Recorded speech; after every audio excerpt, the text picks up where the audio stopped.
Je cède la parole à Madame la chef de l'opposition. Merci, Monsieur le Président. La situation continue de s'empirer pour les riverains de la rivière Richelieu. Le nombre de familles sinistrées par les eaux de la rivière a encore une fois malheureusement augmenté. On compte maintenant plus de 2100 maisons qui sont inondées. Et malheureusement, le pire reste à venir puisque de fortes pluies vont continuer de s'abattre sur la région jusqu'à vendredi. Les autorités estiment maintenant que la rivière pourrait encore monter de 40 à 45 centimètres. Des routes pourraient céder, il y a des villages qui pourraient être isolés. Les autorités municipales sont à l'évidence débordées et les résidents sont surtout très inquiets.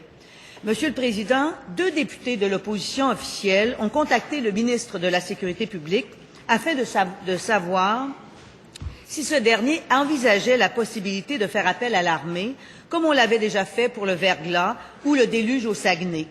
Ils n'ont malheureusement pas eu de réponse satisfaisante. Compte tenu de l'évolution de la situation, est-ce que le ministre de la Sécurité publique est prêt aujourd'hui à revoir sa décision? Monsieur le Premier ministre. Je remercie la chef de l'opposition officielle pour la question et lui dire que nous partageons son inquiétude et le ministre de la Sécurité publique a été sur le terrain. Il a été en contact avec ses collègues vis-à-vis de l'opposition et ses collègues également du côté ministériel. Notre première préoccupation, évidemment, il faut le dire, c'est de protéger les vies humaines, s'assurer que les gens soient en sécurité. Deuxièmement, de pouvoir limiter autant que possible les dommages matériels. Et finalement, de tout faire pour réparer, évidemment, les dégâts avec les programmes que nous avons.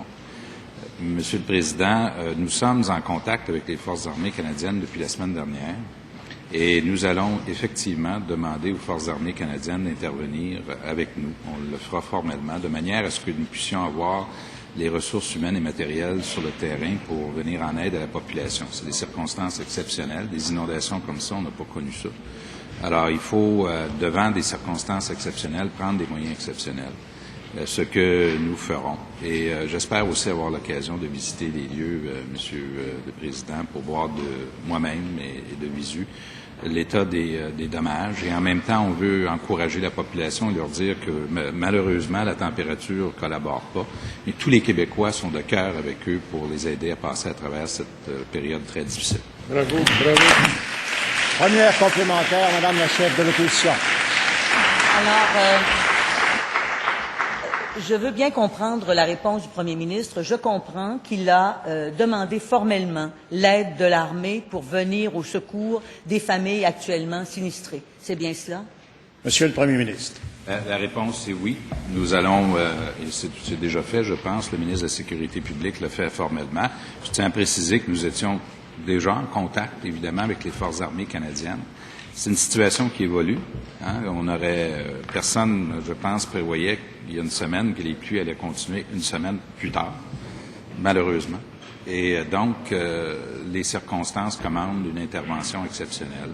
Et nous allons poser tous les gestes. Et nous allons, je tiens à préciser, Monsieur le Président, travailler avec tous les députés qui sont directement concernés par les inondations, qui représentent des hommes et des femmes, des familles qui sont concernées de tous les côtés de la Chambre. Alors, sur cette question-là, on est très heureux de travailler avec la chef de l'opposition officielle et avec nos collègues de l'opposition. Bravo. Principal, Madame